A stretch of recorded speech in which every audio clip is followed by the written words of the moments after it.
बिस्मिल्लाहिर्रहमानिर्रहीम नहमदुहु व नसल्ली अला मोहम्मद रसूलिल्लाहि करीम। ये प्रॉब्लम मैट्रिक्स के रैंक ऑफ मैट्रिक्स चैप्टर से है। Find the rank of matrix A, जिसके फर्स्ट रो के एलिमेंट 1 1 -3, सेकंड रो के एलिमेंट 3 4 4 और थर्ड रो के एलिमेंट 7 0 -5 है।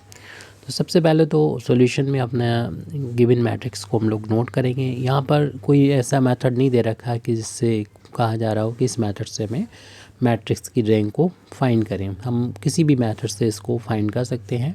हम यहाँ पर जो अप्लाई करेंगे वो नॉर्मल फार्म है, मैट्रिक्स को नॉर्मल फार्म में कन्वर्ट करके फिर हम इसकी रैंक को लिख सकते हैं। नॉर्मल फार्म में हमें यहाँ पर 1 बनाना होता है।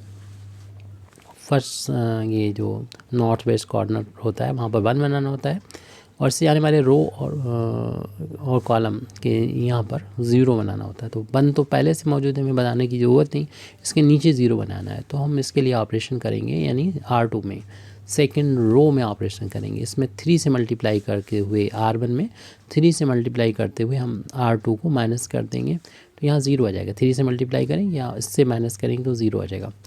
इसी तरीके से हम R3 में ऑपरेशन कर लेंगे। यहाँ पर 7 है तो R3 में से माइनस कर देंगे 7 टाइम्स R1, क्योंकि यहाँ पर 1 है तो 7 से मल्टीप्लाई करेंगे और इसमें से माइनस कर देंगे। ये रो में ऑपरेशन हो जाएंगे। ये 2 एलिमेंट्री ऑपरेशन हम एक साथ कर रहे हैं। ए इक्विवेलेंट मैट्रिक्स R1 में कोई चेंज नहीं होगा क्योंकि ऑपरेशन हम R2 और R3 में कर रहे हैं। R1 को हम एज इट लिख देंगे 1 1 माइनस का 3। अब लिखेंगे R2 ऐसे लिखा जाएगा कि R2 में से 3 टाइम्स R1 माइनस हो जाएगा। इसमें 3 से मल्टीप्लाई कर देंगे, ये हो जाएगा 3 3 और माइनस का 9। हालांकि R1 में चेंज नहीं आएगा, R2 में ही बदलाव आएगा और इसमें से माइनस करेंगे। जब 3 में से 3 माइनस करेंगे तो ये तो 0 हो गया। अब यहाँ पर 3 से इंटू किया और 4 में से माइनस करेंगे तो ये 1 बचेगा और यहाँ पर 3 से इंटू किया तो ये 9 हो जाएगी, माइनस के 9। और जब हम 4 में से माइनस करेंगे तो 4 में से माइनस होगा -9 तो माइनस माइनस हो जाएगा प्लस का 9 हो जाएगा और यानी प्लस के 13 हो जाएंगे। तो यहाँ पर प्लस के 13 हो गए। ऊपर तो ये माइनस के 3 पहले से हमारे ये लिखे हुए हैं, उसको तो हम लिख देंगे। अब इसमें 7 से मल्टीप्लाई करते हुए इसमें से माइनस करना है। चेंज सिर्फ R3 में ही आएगा, R1 में चेंज नहीं आएगा।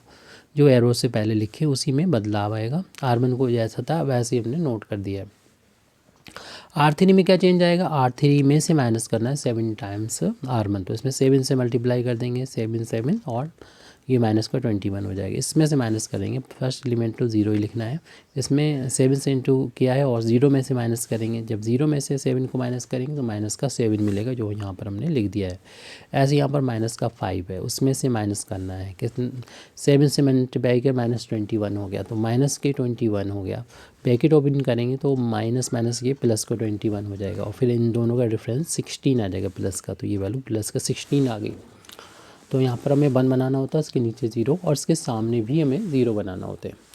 तो यहाँ पर सामने 0 बनाने के लिए पहले तो हम इस कॉलम में से इसको माइनस कर देंगे, यानी C2 में ऑपरेशन करेंगे और C2 में से C1 को डायरेक्ट माइनस कर देंगे। और C3 में जब ऑपरेशन करेंगे तो देख रहे हैं यहाँ पर माइनस का है तो हमें प्लस करना पड़ेगा। 3 टाइम्स 3 से इंटू करके प्लस कर देंगे, यहाँ पर प्लस कर देंगे 3 से इंटू करके इसको, तो ये वैल्यू आ जाएगी। C1 या C2 का भी यूज़ कर सकते हैं, लेकिन C1 का यूज़ करेंगे तो हमें कम मेहनत करना पड़ेगी क्योंकि यहाँ पर 0 है। इसमें किसी से मल्टीप्लाई करेंगे ये 0 ही रहेंगे और इसमें इन एलिमेंट में कोई चेंज नहीं होगा, इसलिए हम C1 का ही यूज़ करेंगे। ए इक्विवेलेंट मैट्रिक्स अब क्या करना है, C1 में ही बदलाव आएगा। C1 में बदलाव नहीं आएगा क्योंकि C2 और C3 में ही बदलाव आएगा। तो C1 को हम एज इट नोट कर देंगे पहले तो।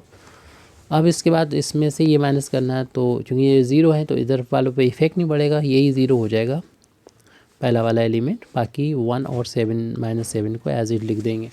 नेक्स्ट फिर उसके बाद हम देखेंगे कि इन पर भी कोई चेंज नहीं आएगा क्योंकि ये 0 है, सिर्फ ये वैल्यू 0 के बराबर आ जाएगी। तो 0 और ये 13 और प्लस 16 हो जाएगी। ये प्लस किया था हमने, इसमें 3 से मल्टीप्लाई करके प्लस किया था तो ये 0 0 पहला एलिमेंट 0 हो गया था।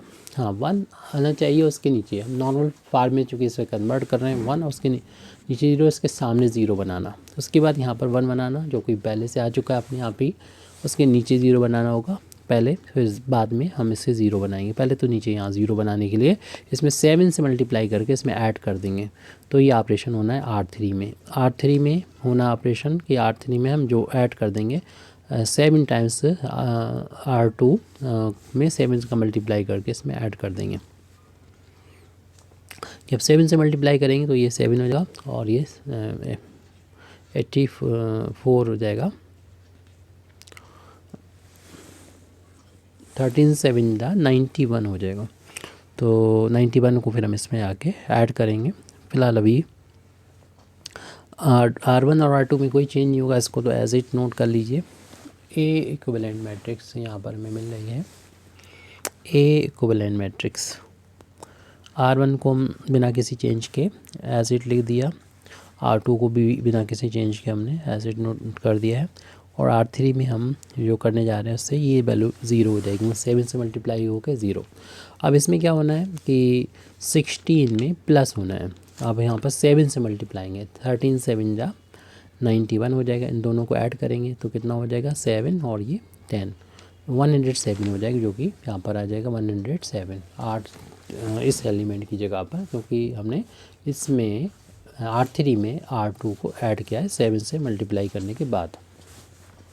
तो यहाँ बनाना चाहिए इसके नीचे ज़ीरो और उसके बाद सामने भी ज़ीरो। तो सामने ज़ीरो बनाने के लिए इसमें 13 से मल्टीप्लाई करके माइनस कर देंगे। C3 में ऑपरेशन होना है, C3 में हम माइनस कर देंगे, 13 से मल्टीप्लाई करते हुए C2 में माइनस कर देंगे। तो ए इक्विवेलेंट मैट्रिक्स हमको मिल जाएगी। R1 में और C1 में और C2 में कोई भी चेंज नहीं, इसको एज इट नोट कर देंगे बिना किसी चेंज के।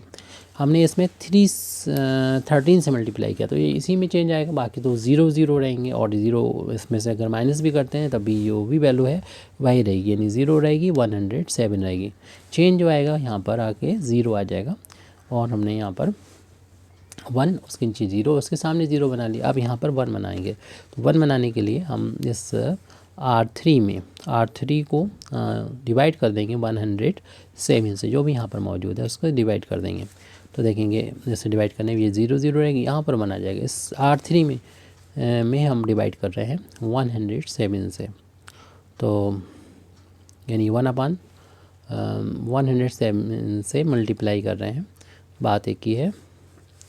तो 0 1 0 और 0 0 यहाँ पर 1 आ गया। देख रहे हैं कि 3 रो ऐसे हैं जिसको हम कम्प्लीटली ज़ीरो नहीं बना सके हैं, या 3 कॉलम। ये नॉर्मल फॉर्म में आ चुका है, क्योंकि इसमें रो में 1 और फिर 0 0 होना चाहिए, यानी 0 1 0 होना चाहिए, 0 0 1 होना चाहिए। उस फॉर्म में आ चुका है, यानी ये नॉर्मल फार्म होती है। स्टैंडर्ड फार्म तो ये होती है, यानी IR, और ये बाकी ज़ीरो मैट्रिक्स हुआ करती हैं ये, लेकिन ये ज़ीरो मैट्रिक्स हमें मिली नहीं, सिर्फ आइडेंटिटी मैट्रिक्स ही मिली है। ए कहना चाहिए कि ये 3 रो हैं 3 कॉलम है, I3 आइडेंटिटी मैट्रिक्स मिल गई, इसलिए रैंक ऑफ ए जो है वो 3 के इक्वल आ चुके हैं। Thank you very much Indeed for listening me. व आखिर दावाना अल्हम्दुलिल्लाहि रब्बिल आलमीन।